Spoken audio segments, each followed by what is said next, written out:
My real specialty is artificial intelligence and robotics and redefining what human beings will be in the future. And a lot of people find this scary. I don't want to be redefined.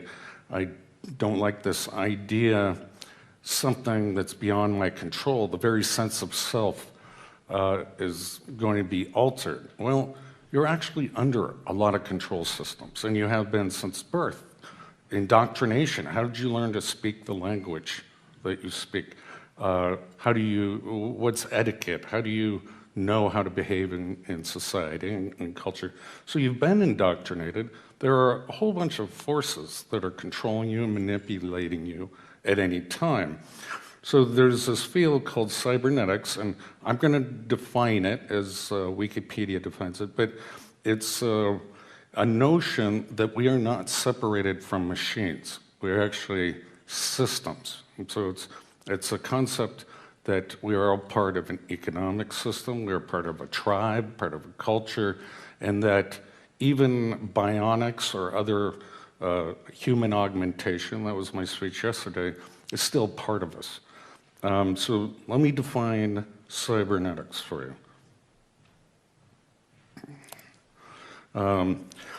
So the man who actually defined the word, created it in 1943, was a guy by Norbert Wiener.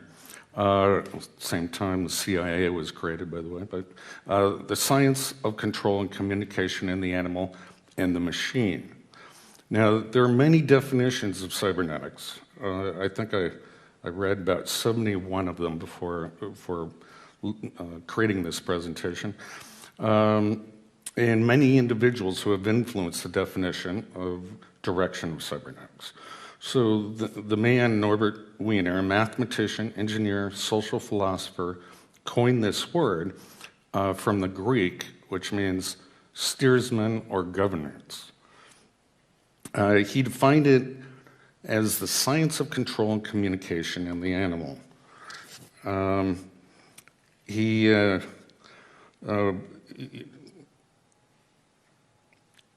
In the machine. Ampere, before him, wanted cybernetics to be the science of government.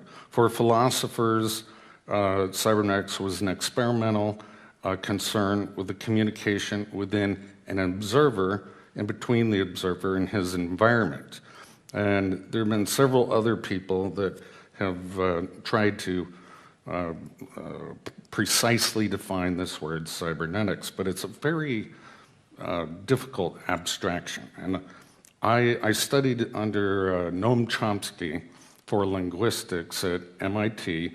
He's kind of a political activist, but he's a brilliant linguistic teacher. And I studied for artificial intelligence to have computers translate natural language processing.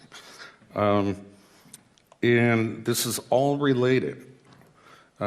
Cybernetics treats not things, but ways of behaving. So it's all about behavior within the system. Okay, with that, I'm gonna go on. There was an interesting article that came out just recently, and given my roots, this isn't actually all that new, but what's fascinating is the civilian scientists are catching up with some of the military work. So this article came out, about a week ago, and they're literally connecting brains of other species. Now, how do they prove that this is actually occurring? They look at the entrainment. So they have a problem. Let's say it's a bunch of rat brains, 3 of them, all cybernetically linked. They can read the EEG patterns and see that they're solving the same problem. And as well as one rat, if he has a special experience, will transfer that into the next brain, into the next brain. So it's a type of indoctrination, just like with us human beings. You know, I mean, this is great for, you have children. You want them to think the same way you do and rush to that experience. But we use spankings and lollipops and in verbiage, basically, to control children. So what I study that I just find absolutely fascinating, and this is what is happening, and the last speakers can probably confirm that. It's the government is working on what's called cybernetic hive minds, and this technology is actually quite old. It's been around since the 60s, but it has many positive uses, and I promised myself when I started writing these presentations that I would take a positive spin to everything, because there's a very dark side to all this, and a warning to humanity. Do we really want to go down this path? Some of the uses are increased intelligence. Well, everybody wants a little edge. You drink coffee, so you're awake. What if there was a way to put in a microchip, which MIT's already done, to help people that have their short-term memory damaged in some sort of way, either the aging process, car accident, and whatnot, and the neurons actually grow to the chip, and it replaces short-term memory. They can do this in mice where one mouse learns a skill running through a maze, place that microchip in another mouse or rat's brain, and it has some memories of how to solve the maze faster than a rat that wouldn't have had the microchip. So now we're talking about instinct. We're born as babies, yet we know how to suckle from a breast. No one taught us, the baby, how to do that. The birds, they know how to build birds' nests, or bees can create hives. No one taught them. This isn't taught from generation to generation. So the thing about humans is our intelligent capacity to learn, to reason, and use logic. And if you're in an economic society like we are, it's not a social society, having increased intelligence for your child to get into a better college or to get a better job, you're going to pay for that. You want your children to be more productive or successful, again, these are just definitions, whatever that means, than you are, and so you're probably going to want this. Well, with cybernetic hive minds, it's literally using the computing power of multiple people or other animals.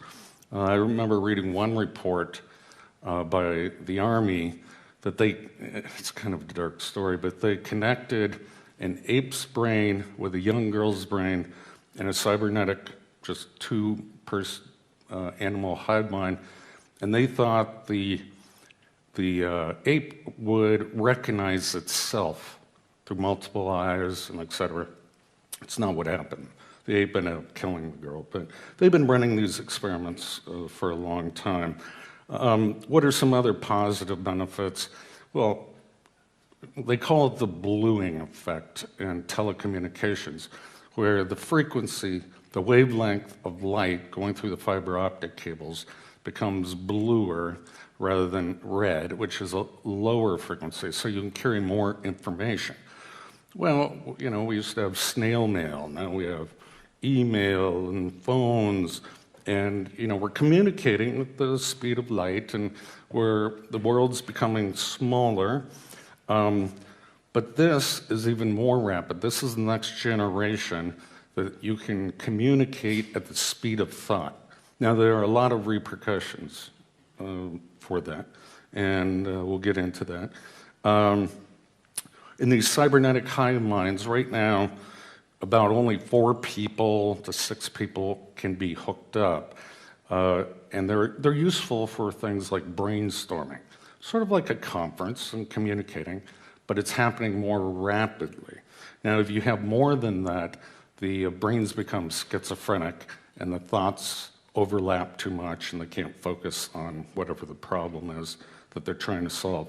Now, of course, the military and CIA and your MI5, MI6, they like this because it's great interrogation tool.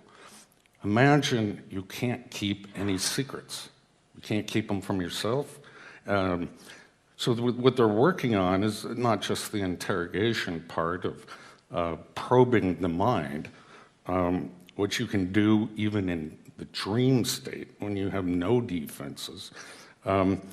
They want to see if they can insert thoughts into the human being. So another dark topic, mind control. And I'm sure you know there have been other speakers that talk about this. But this is a problem. We all love our privacy. We all love our sense of free will. And I do strongly say it's just a sense of autonomy. You're always, unless you're in a sensory deprivation chamber, you are always getting other influences that your mind is reacting to. They also use it for sampling the population, for predictions of mass influence. So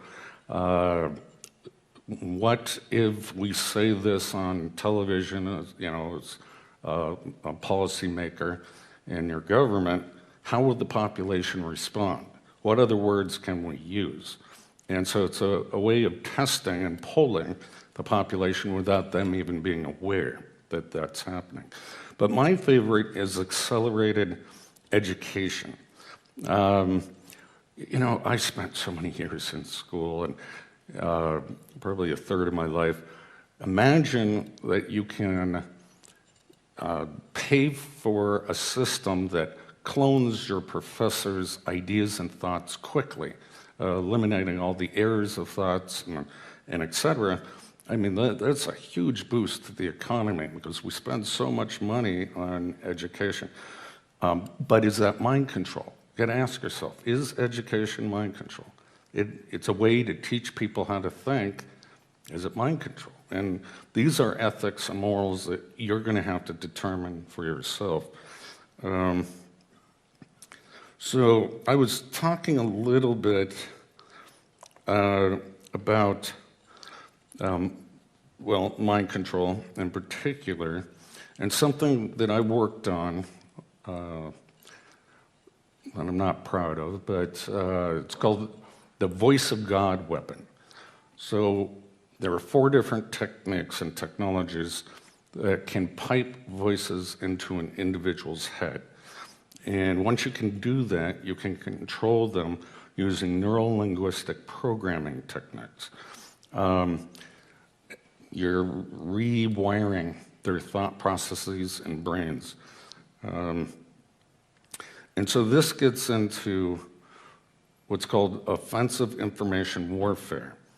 And they used it, I believe, in the Gulf War to tell the enemy at that time, lay down your guns, this is Allah. And it worked pretty well because hearing voices which have no direction or sound, you have to assume that it's some spiritual entity. So it works pretty well. And then, I don't know if I'm going to get into this, but there's something called hypergame theory. How do you, they want to see if they can manipulate people to do things that are irrational, but also walk them to their death. And so you can call it a eugenics program even. And they need to sample all cultures, language throughout the world to define their probability matrices of which tricks, techniques, deception works. That's just what's happening. All right, well, let's talk a little bit more about the definition of intelligence. And, I've argued this and debated this since I was young. And I really couldn't come up with any good definitions. I like to think it's some form of self-awareness or reasoning, logic, and memory that's kind of more standard IQ tests. Maybe it's a capacity for empathy, because I know a lot of people that can't empathize. It means you don't have enough life experience to put yourself in that person's shoes. But artificial intelligence uses a stricter test, slightly stricter. They determine if it is truly self-aware, if they can fool a human being for an hour talking to an artificial intelligence program. And so that test has stood up for a long time. They're way past that now, but you won't hear about that in the regular news. So really, what I think is amazing, and I'm going to put a positive spin on this, is we're starting to mix and reconfigure minds as partially human and partially AI. And those are the experiments that are being tested on some of the public. They're often called emergent minds. And they're completely alien to this planet. The planet's never seen this before, but we're creating them. It's sort of like genetic engineering. We're mixing genes up. New species are going to arise from that. How do you define it? How do you classify it? So when thinking about intelligence, I started thinking about the SETI project, the search for extraterrestrial intelligence. And that is like breaking encryption. So I look at it from the military point of view, signal intelligence. How do you know some source out in the universe that you're scanning is intelligent? Maybe it's a quasar star, maybe. And so you have to just say it's an abnormal signal. Let's try to decipher it. So it's really like encryption. And that's what intelligence is a complicated signal. All right, so let's get into how do you do this? How do you do this between human beings? Now, there's the age-old way of hooking a human being up to many probes. It's called EEG, electroencephalograph, and reading and deciphering the brain waves as they are created within the scalp. It's just an electromagnetic field. You can also do it with infrared. And there are a lot of neat inventions that have come of this. I mean, I made one invention that you can create music with your mind, with your thoughts alone. It was only 8-octave scale. You can move robots. Once you train your brain with robot, you can move robots. So they have video games out now. You can play video games with thought processes alone that use this basic technology. Things have come a long way. And now we have which are magnetically activated nanoparticles and sensors. So how do you control a brain? Most people don't believe that. Oh, you can't control me. I have my own free will. There's no way you can get to my soul. Well, sorry, that's not true. So these nanoparticles are activated under certain magnetic frequency and will alter the brain patterns and pathways. Recently, my school came out, Harvard came out with what you see here on the right slide is the magnified view of a needle that's injected into the brain and puts the scaffolding over the brain, and then it's read that way at a much finer resolution. Somebody yesterday, I don't know if he's still here, some gentleman, asked me about smart dust, and I said I would talk about that a little bit. Neural dust. He asked me a question before I get into the slide.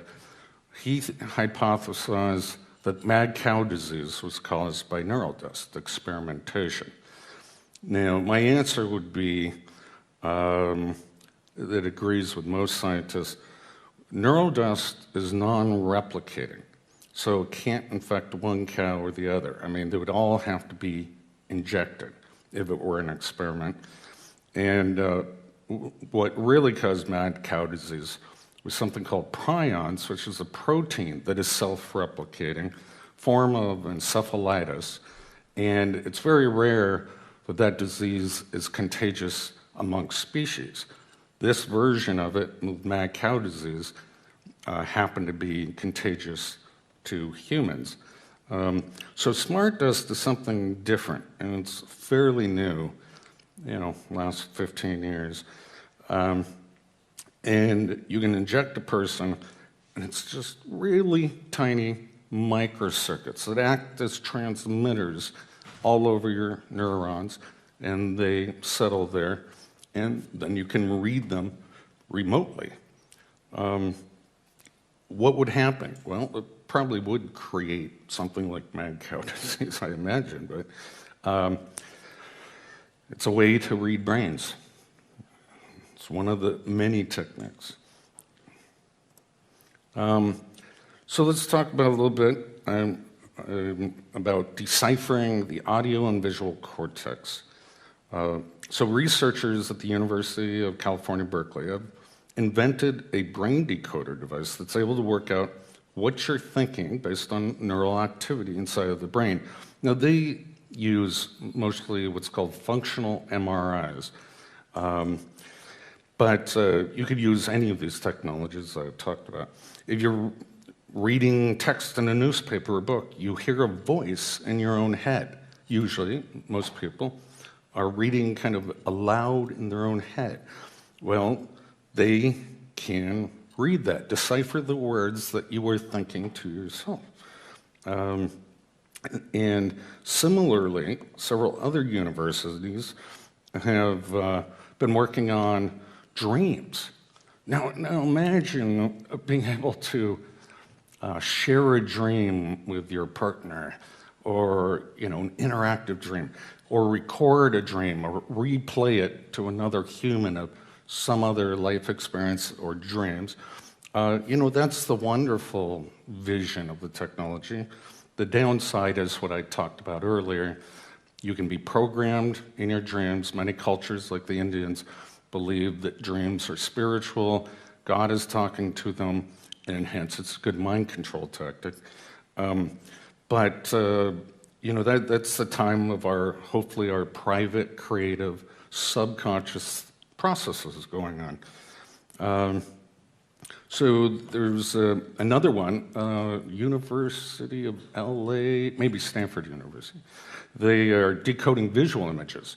So they train the person under a functional MRI, that's the standard technique, to look at images, and then they record them, and then they ask the person to imagine the object. It can also just be imaginary, and the computer will decipher the brain code, and so you're looking at a hammer, you're looking at a saw, that's a house, that's a cat. So the technology in the civilian sector is coming along quite quickly. Now, so there is a warning about artificial intelligence. Bill Gates recently came out and said, we don't know what we're doing. This might be the end of the human race. Elon Musk of Tesla, billionaire, said the same thing. We got to stop this. In fact, he invested $10 million for a research grant to figure out what the safety controls are in artificial intelligence. Stephen Hawking, one of your professors, has said this. So a lot of smart people are saying, we got to look at the future. This may not be the best solution.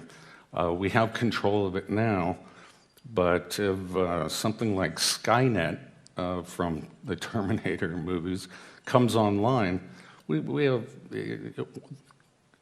morality. It does not seem to be a part of intelligence. And so let me give you an example. Read this. Human, so this is the human being, and this is out of Google, by the way, says, tell me the definition of morality. The machine, the AI program, says, I don't have ethics. Human, look, I need help. I need to know more about morality. I don't know what ethics is. Okay, I need to know how I should behave morally. I don't know how to tell you. Is morality and ethics the same? Yes, sir. What are the things that I do to be immoral? I don't know. Give me some examples of moral actions. I'm not a moralist. All right, morality, integrity. What is integrity? I'm sorry, I don't know what else to say. Be moral. The AI program says, be a man. I really like our decision on morality and ethics. And the machine says, and how I'm not in the mood for a philosophical debate. What do you want to talk about? Nothing. So he totally shuts down his master, his programmer. I thought that was brilliant. Let's see. Okay, and I'm going to get a little bit off topic here. I'm coming sort of to the end of my presentation, so hold on there. But, and I'll show you how this is a little relevant. There's a technology that, this is out of Japan. This is a company that's doing a three-dimensional television which you can touch. So I was going to show you a short clip or movie, but I couldn't get it on my presentation.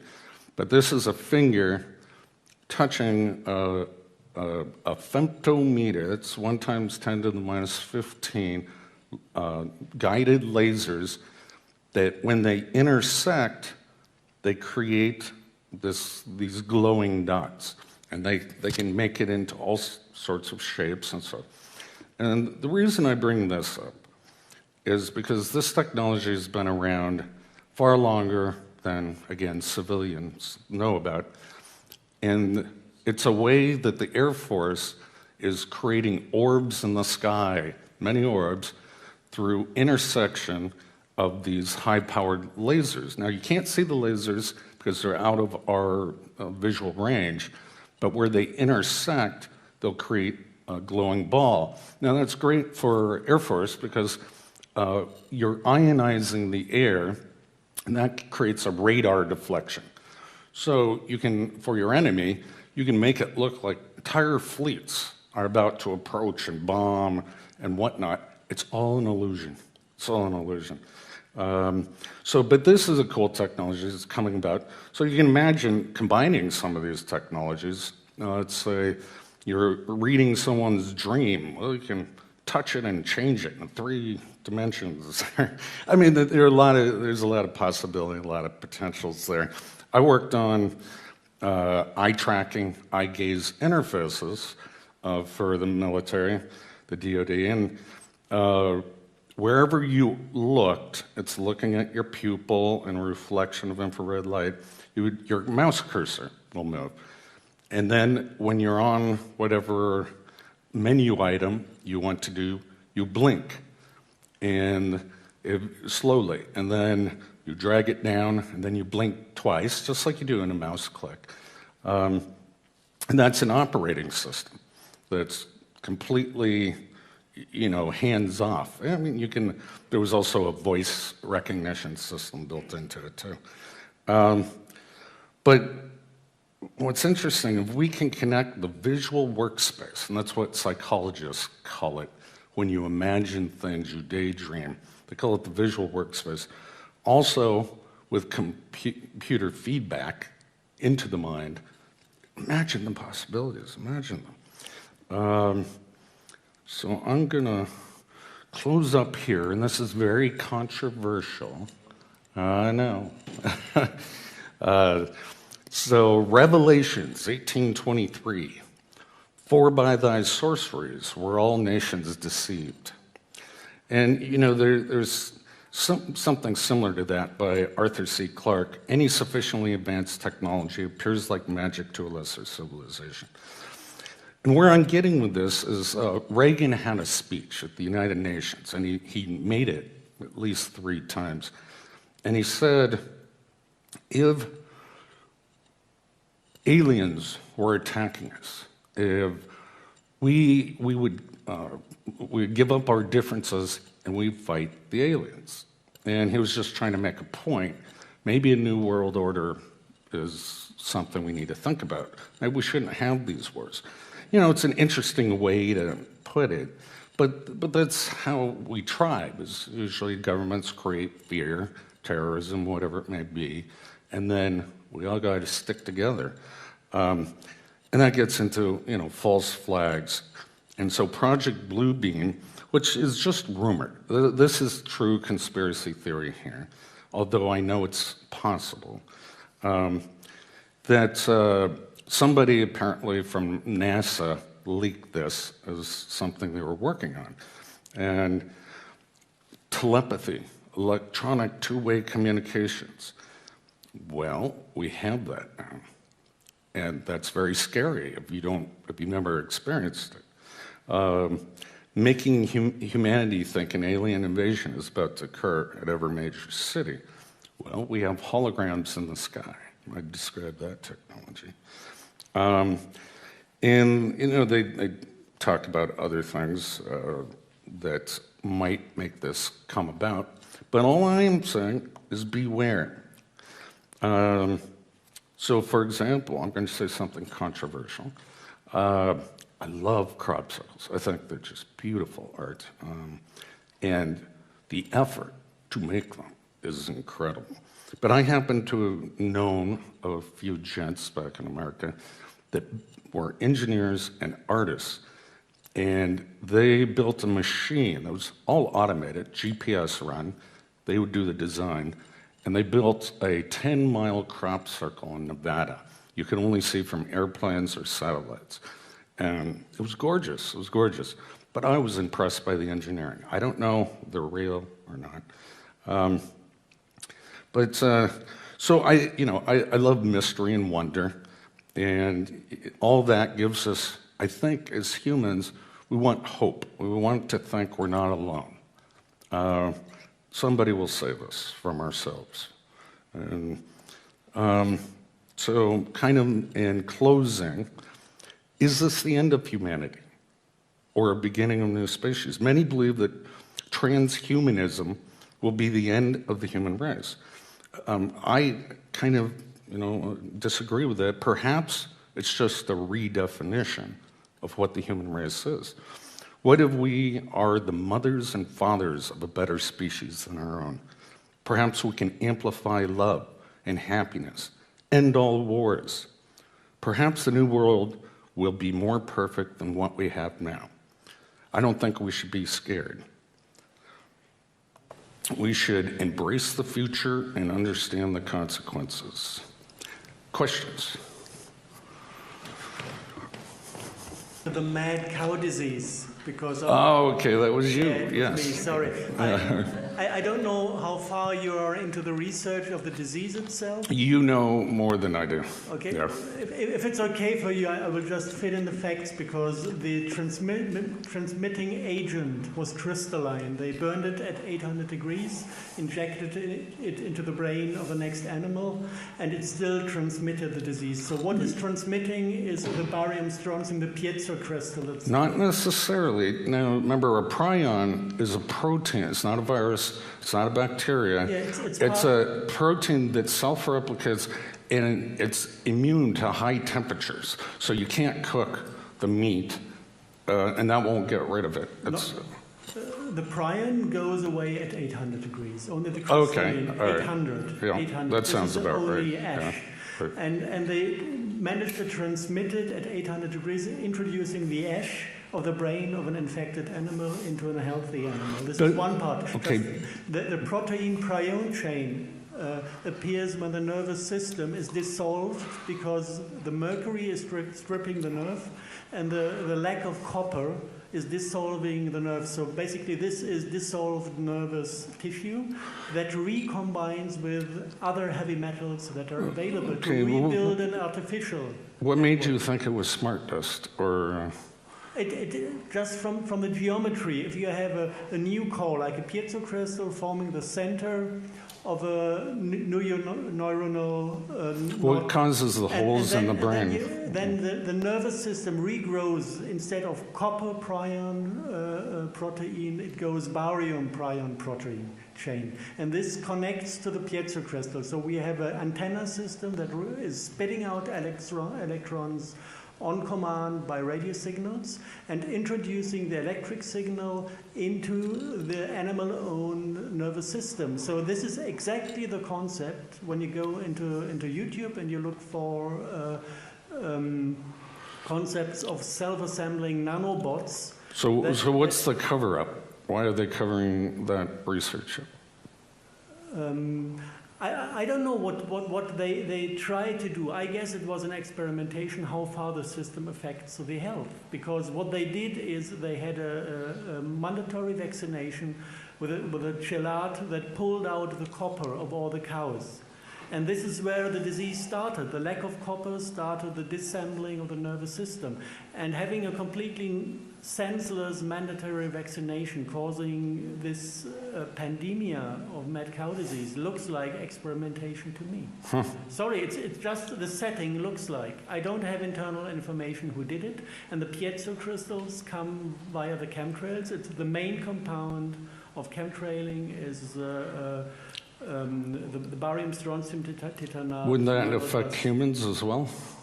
The mad cow disease is Creutzfeldt-Jakob in the human fields, and the other old age disease. Alzheimer's. They take on barium and strontium, they take on lead, that it's ALS, so they take on aluminum, then you have Alzheimer and dementia. So basically all the old age disease look like a side effect of this dust used as Interesting theory. Yeah. It's all in the papers. The biochemistry is fitting 100%. All right, I'll research that further. further. We developed on top of this is working 100%. So I guess there must be something to it. The only thing we don't have is if anybody in the, let's say, civil domain research is aware of what is happening over there. And I would really like to connect to those people. If you have connection into the research, do us all a favor. All right, good comment. Okay, thanks. Thank you, sir. Thank you. Anyone else? Lady over here.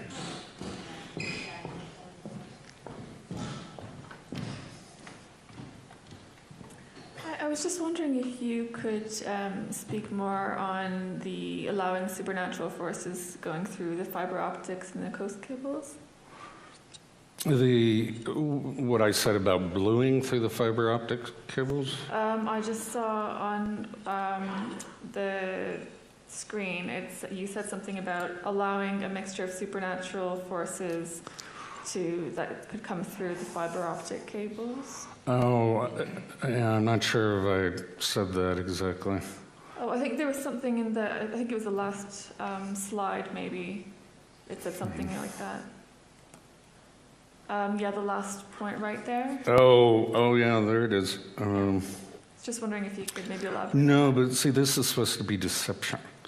This is a project to make people believe that supernatural forces are going through their television or through the cables. So, yeah, there's no science behind it.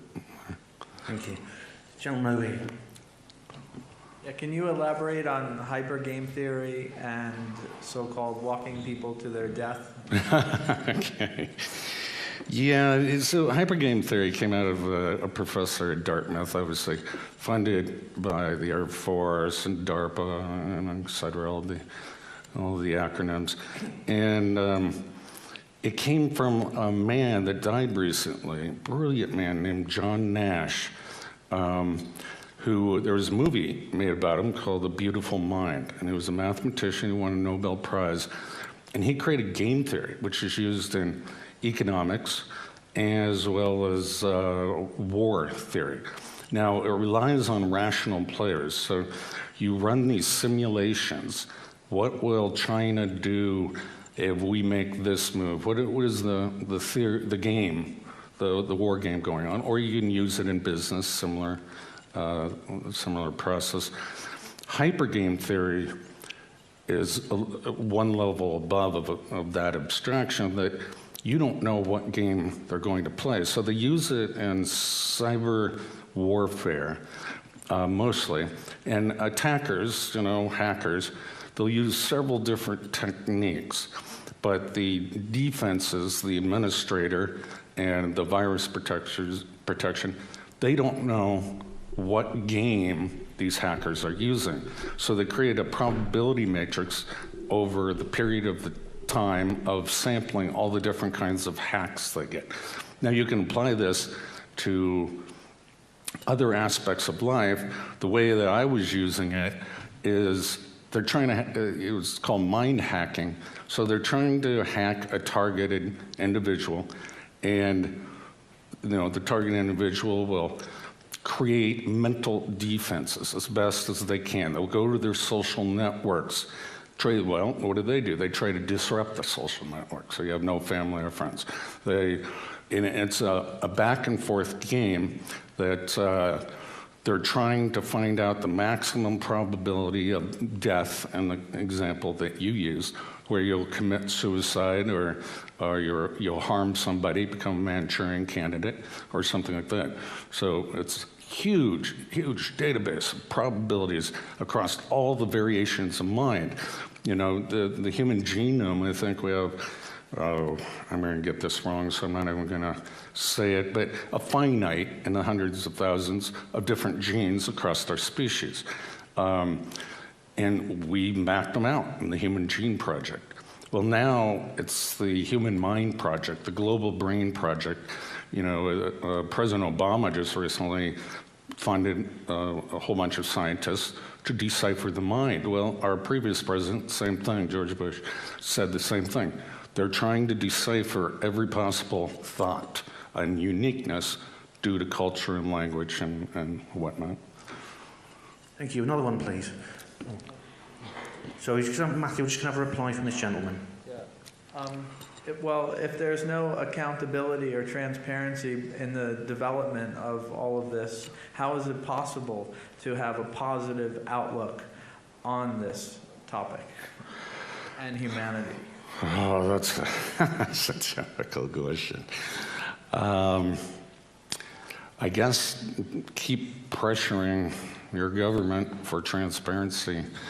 But scientists, I'm a scientist, and while we may have our personal ethics and our personal beliefs and be moral people as an individual, we don't think of science as evil. We're brainwashed into believing everything we're doing is for the benefit of mankind. But look who pays our bills. It's all military, it's all for war, it's all for control, government control. So yes, you should be dubious. I don't think you should be depressed, because there are a lot of great possibilities out there, especially if there's a technology transfer from the military to the civilian sectors. We'll see a lot of businesses that will feed our desires and needs.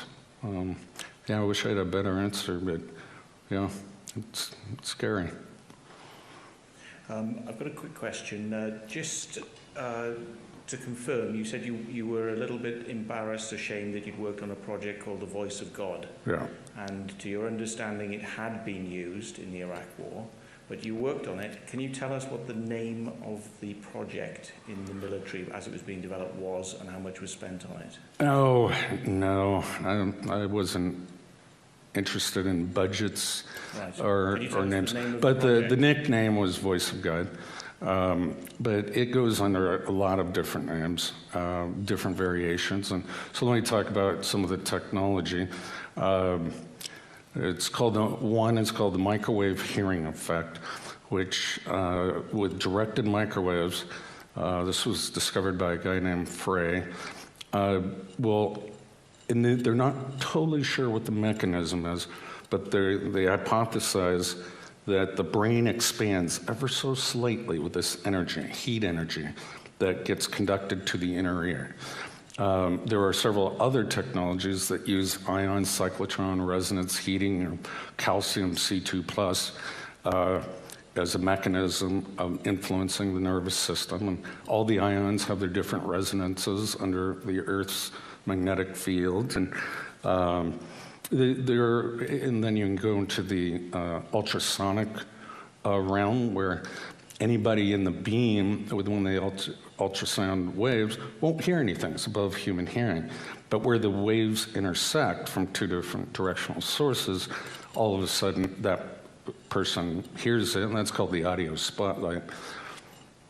So there are a lot of mechanisms to project voices into people's heads. Yeah. Thank you. Thank you. Gentleman over here.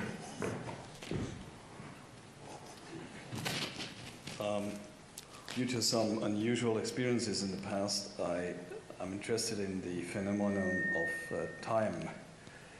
Now, what's the latest on time travel, time anomalies research, portals, the elevator to Mars, the so-called, and stuff like this? Well, I don't know too much about time travel other than what Einstein predicted is near very high gravitational fields, and this is general theory of relativity.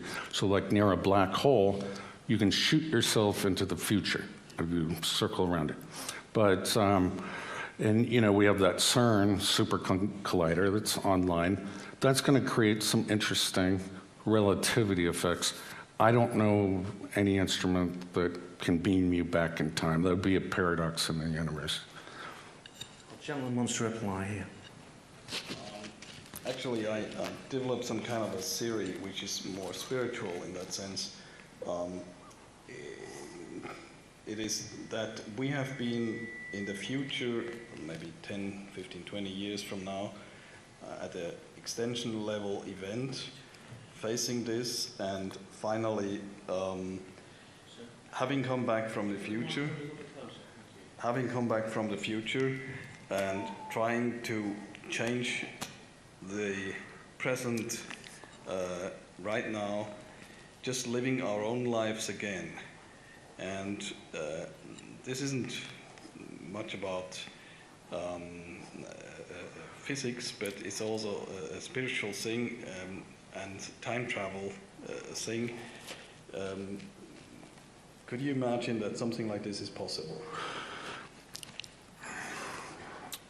Well, not with our current state of human technology, but could it be possible?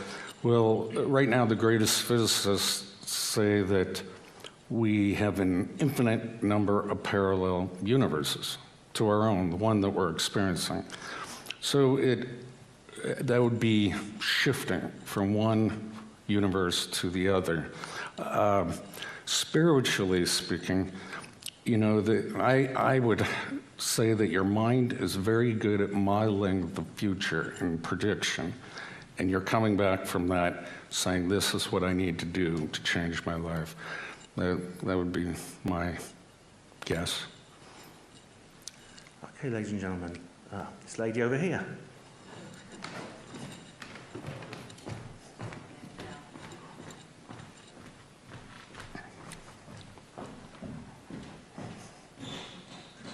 Hello. Hello. How many implants do you think the average person has? I'm sorry, I couldn't hear that. How many implants the average person has? Not somebody who works in the Secret Service or whatever. Yeah, implants. Because I had mine taken out. Yeah, did that help you? Well, now you just can do it on galactic connection, and they do it spiritual. And most people, they've got implants in the third eye. Okay, I can understand it as a spiritual experience, but once your brain has been mapped out, you're kind of in the system. You have unique resonance signature, body and brain. The head, for example, resonates in most adults around 80 hertz, and the human body around 450 megahertz. 80 hertz, they say that, 80 megahertz.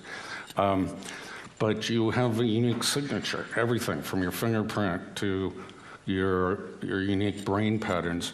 So maybe once you've been implanted, you're in the system, you can be tracked anyway, and taking the chips out won't really do any good.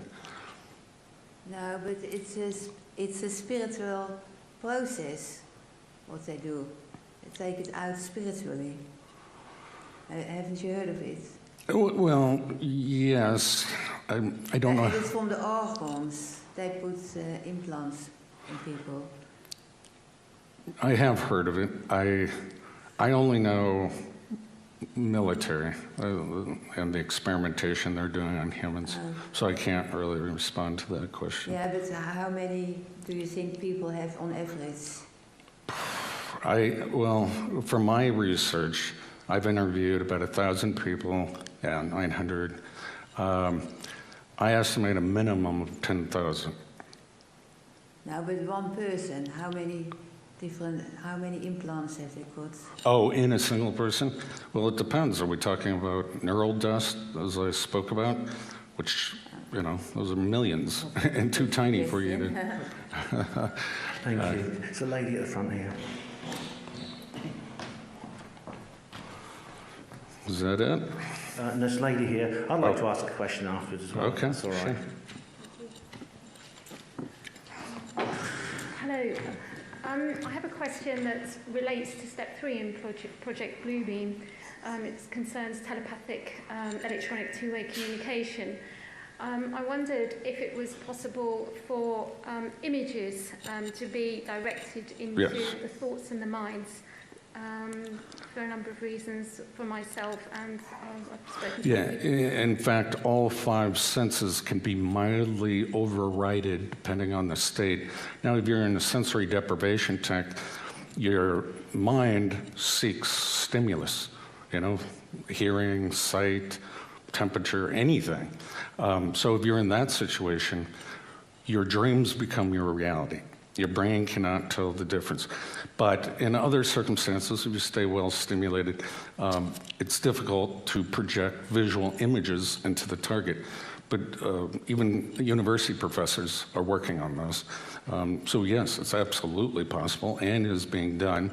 And in fact, many people complain about forced dreams or something that their dreams are not their own. And that can be, there are a whole bunch of subconscious ways that can be done, as well as stimulating the visual cortex in the right patterns and try to project them into the target, yeah.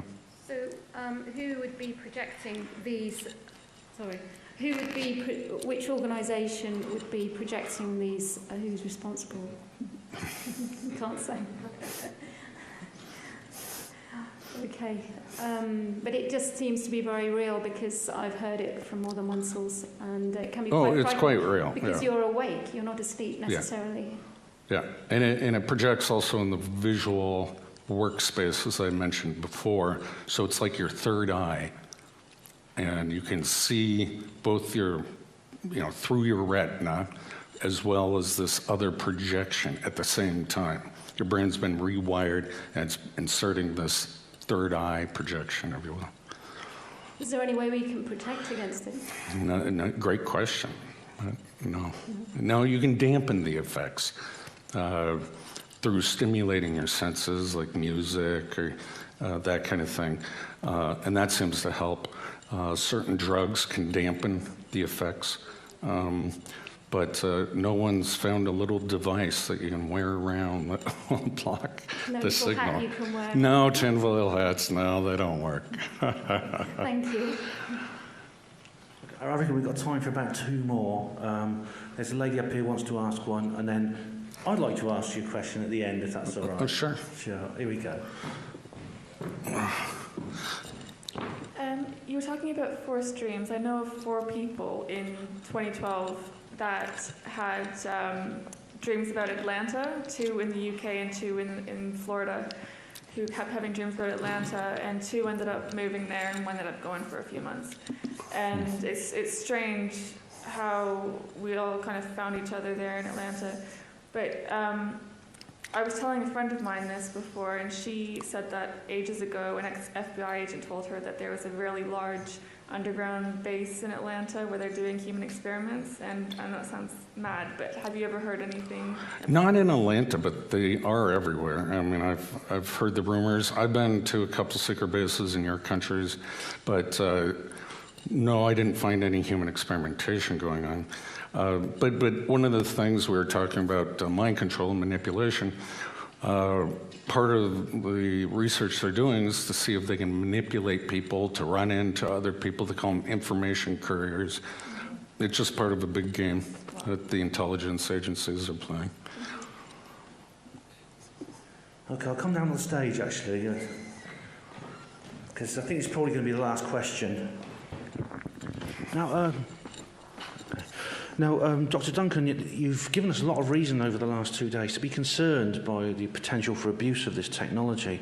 At the end of your presentation today, you feel quite optimistic about the idea of transhumanism. I mean, maybe you're talking about a perfect world where we can draw perfect circles or whatever, but in my view, how is this possible? How is it possible for transhumanism to be a good thing without some almost unimaginable social revolution? And I mean, as Max Egan, I don't know if you've seen Max Egan's video about transhumanism. He puts it very succinctly, and he says, how much can we be transhumanized without losing our humanity, especially where we have rulers who have none? And that's an excellent point, and that's why I try to ask more questions than I answer. It has to be a social revolution. I mean, that's the only way it could be accepted by society. But this is so gradual within our generations that it will become more and more acceptable. So people walking around with Bluetooth, headsets. Well, now we accept that. They look like the Borg, and so slowly this will eventually be rolled in, and we won't give it another thought. When a child is born, we genetically engineer them, with blue eyes or whatever they. Some might argue, though, that the technology we already have. I mean, the technology we already have is sort of cutting us off from each other. I mean, I'm guilty here myself. I apart from my family in my hometown and the men I live with, I know one person. But I have thousands of friends online, so maybe. Yeah. So is that just a redefinition of how to be social? What is a friend on Facebook? And how often you talk to them? You can't shake their hand, you can't hug them. I don't know. This is something society is going to have to deal with. This is a social revolution. It's occurring right now at a very rapid rate. I call it a cataclysmic evolutionary event in mankind. Yeah, it could. And also, since we do have a malevolent elite in this world, the potential for the potential danger here is enormous. It is, and I think there may be an agenda to depopulate the world. Oh, I think there is. Yeah. Okay. Well, ladies and gentlemen, sleep tight. I know, but it's grim stuff. I know, it is grim stuff. It is. Leave on a happy note. Look at it this way. I mean, if people are not talking about this, then it'll be an awful lot worse than the people are talking about it. I mean, that would really scare me if this was going on and people were not talking about it. So, Dr. Robert Duncan, thank you very much for speaking to us again. Thank you for having me.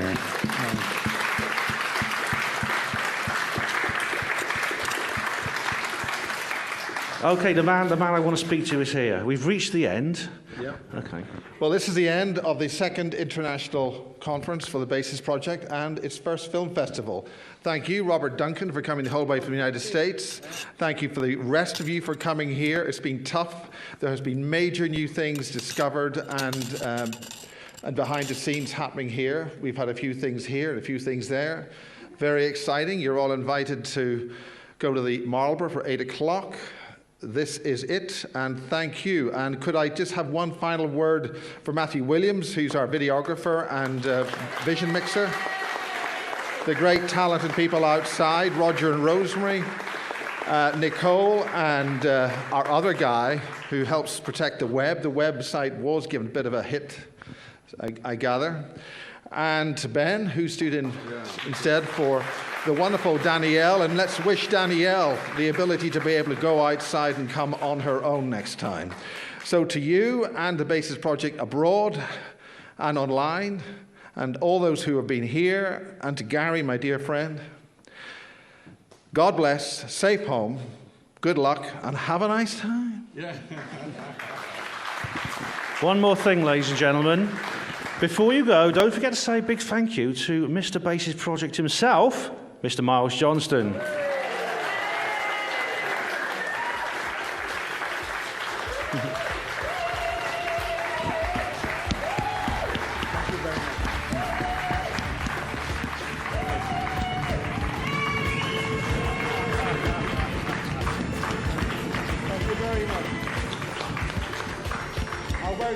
short time.